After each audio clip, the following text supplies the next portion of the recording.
Okay, so another video here, and this one is sparked by conversations I've had with a number of people in the last few weeks. And a lot of times that's how I get my ideas about what to do videos about, is just simply what I see happening in people. And so this video is centered around, and I think there'll be two or three of these, but this is an introductory sort of thing centered around the personal God. And not so much like describing that it's personal and the Trinity, and we've done that, but kind of how that relates, how that gets down at the base level inside of someone's soul, and what barriers might, what are the problems that might come up if you think that God is personal. And God is personal, and it's actually relatively simple to go in and notice that. But for so many people, it seems quite a ways away. And and I think that should be the subject of inventory for any solid, serious Christian community.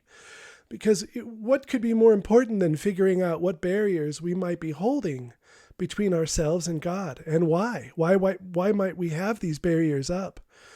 And I've noticed, in people over the years, and obviously in myself too, a real resistance to a personal God. And the Bible describes this as a form of rebellion, that we are actually in rebellion against God.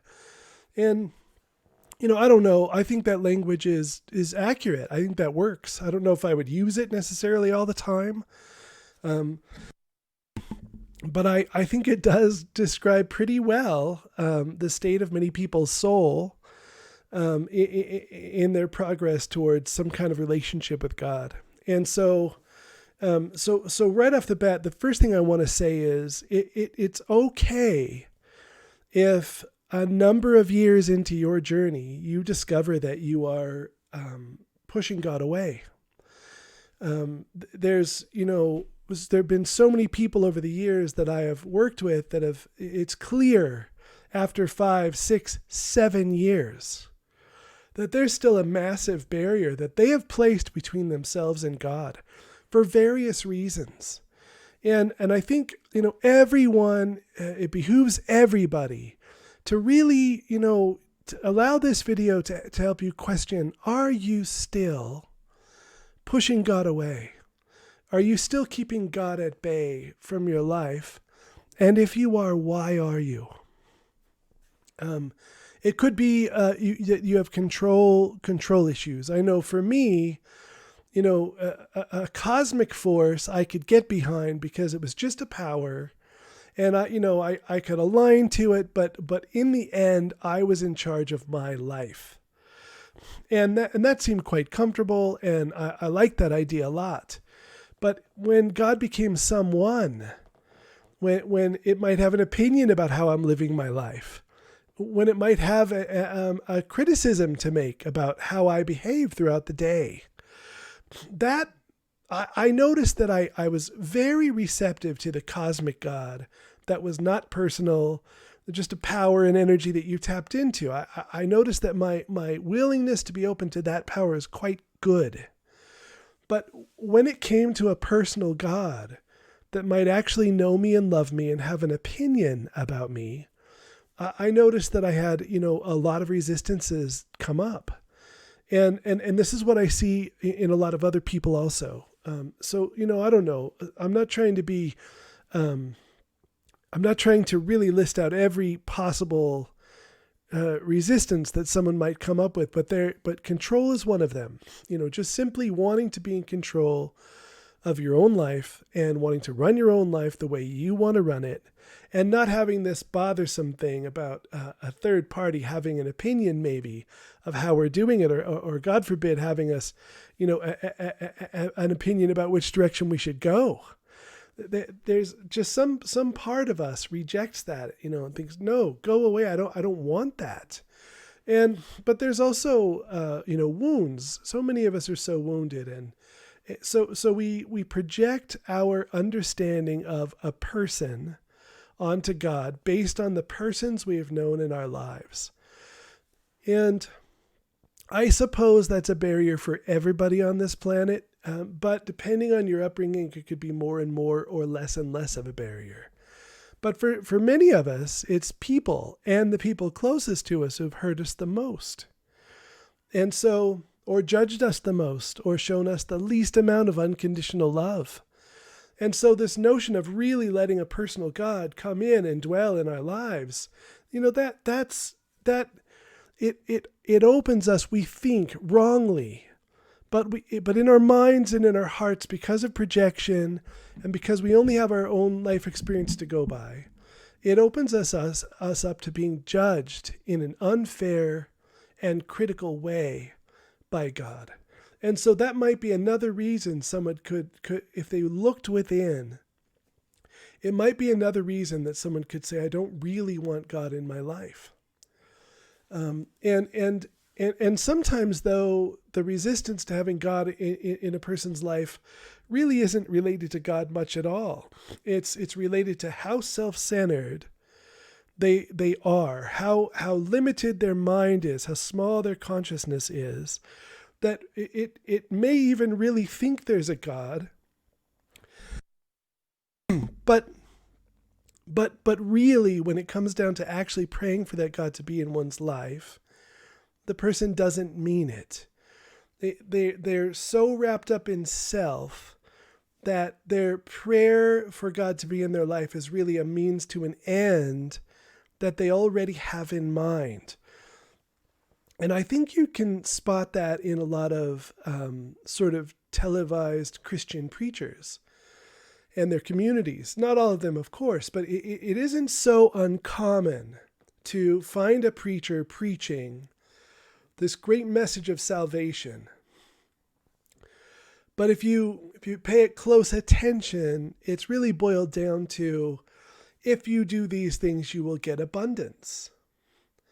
Or if you do these things, you will find success in the workplace. If you do these things, you'll meet the person of your dreams.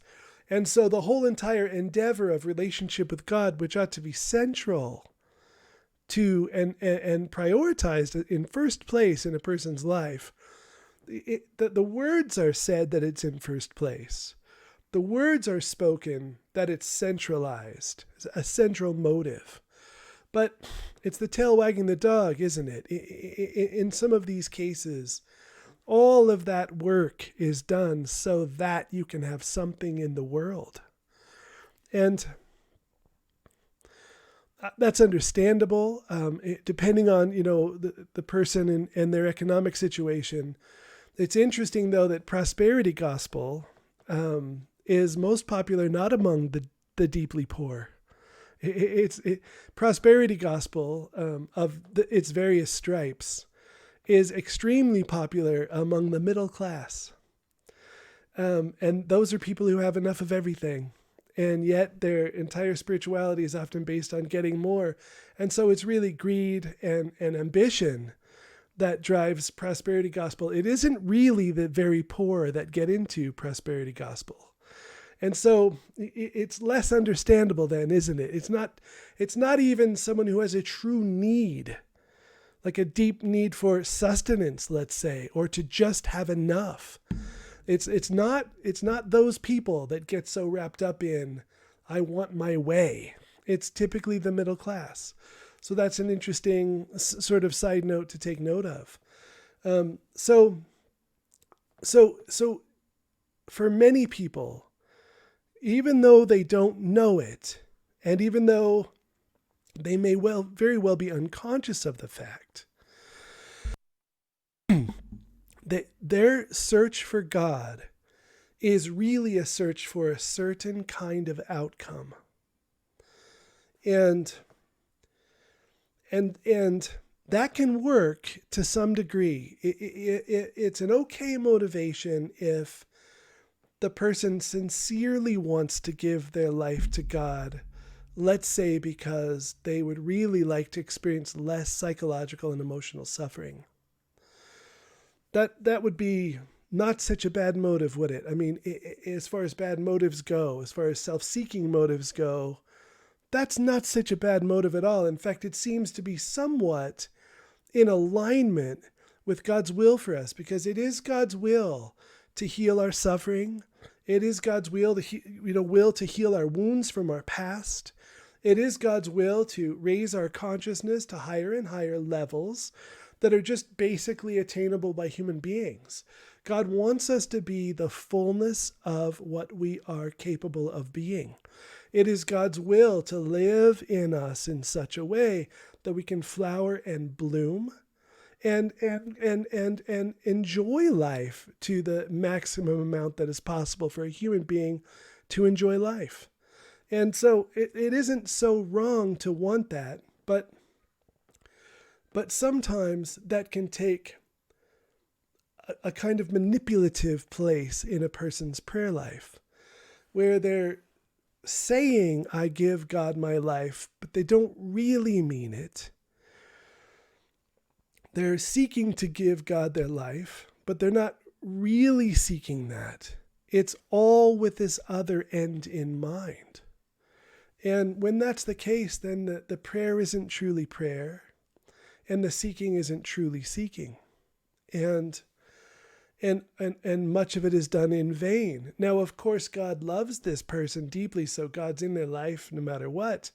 But it's in their life in such a way that God wants to reveal to them that this entire foundation of your spiritual life is false, and it needs to be shattered and cracked and broken and peeled away at layer after layer until we can get down to something more real.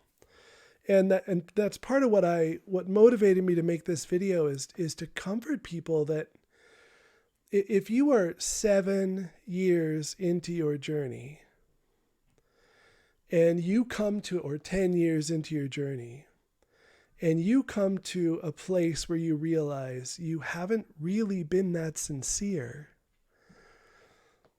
you've been faking it, you've been manipulating it, you've been trying to fit it into your will, like, God, but into your will in various ways, that's not a failure.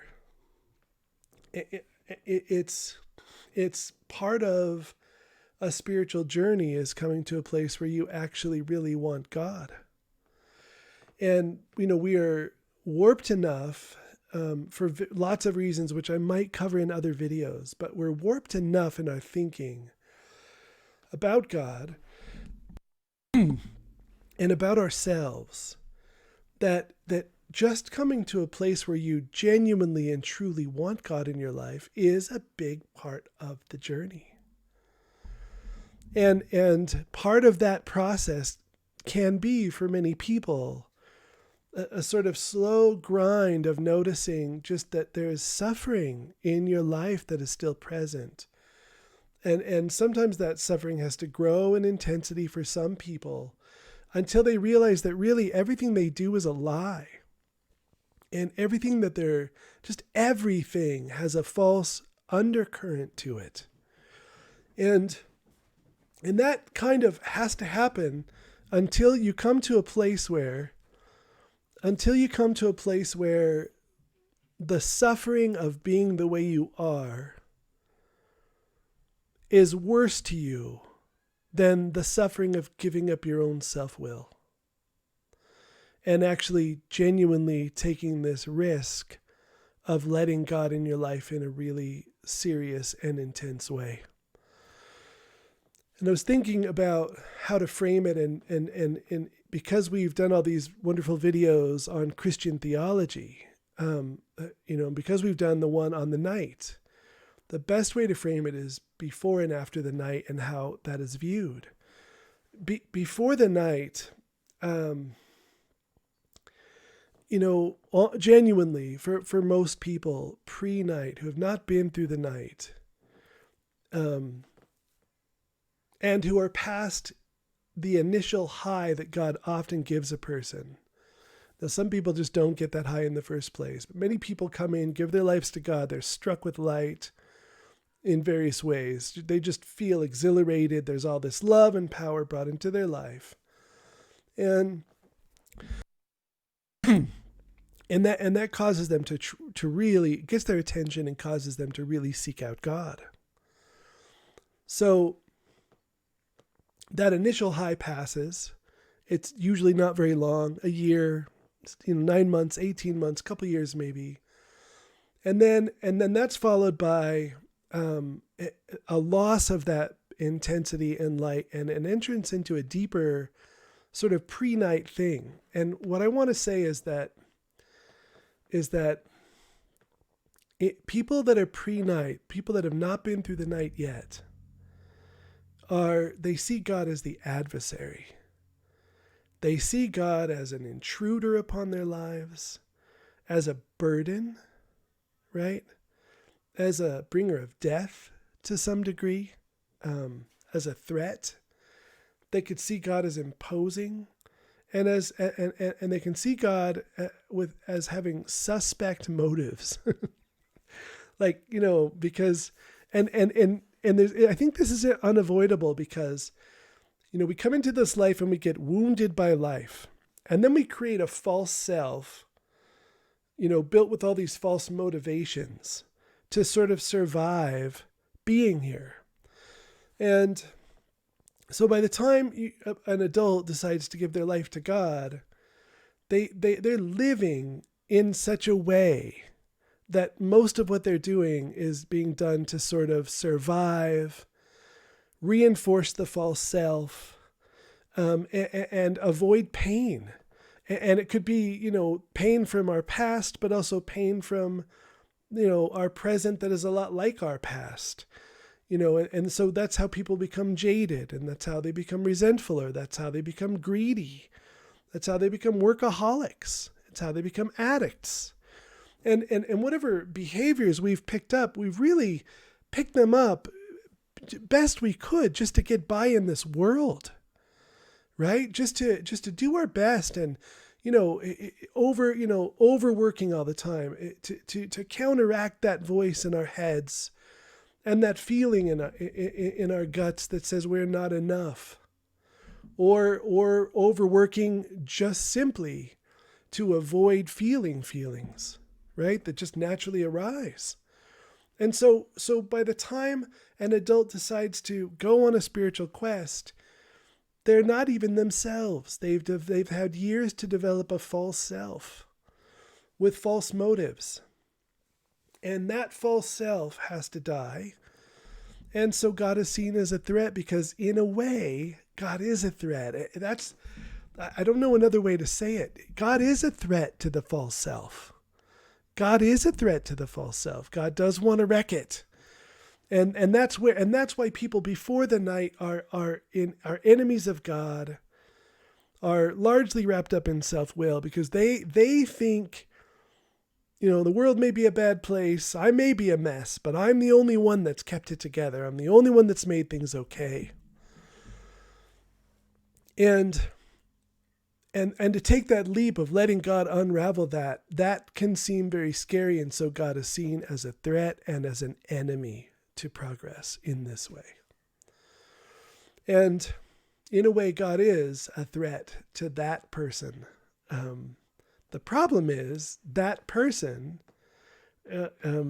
is miserable, is not happy, is not contented, is not at peace, is not able to love deeply, and so and is not able to be deeply vulnerable.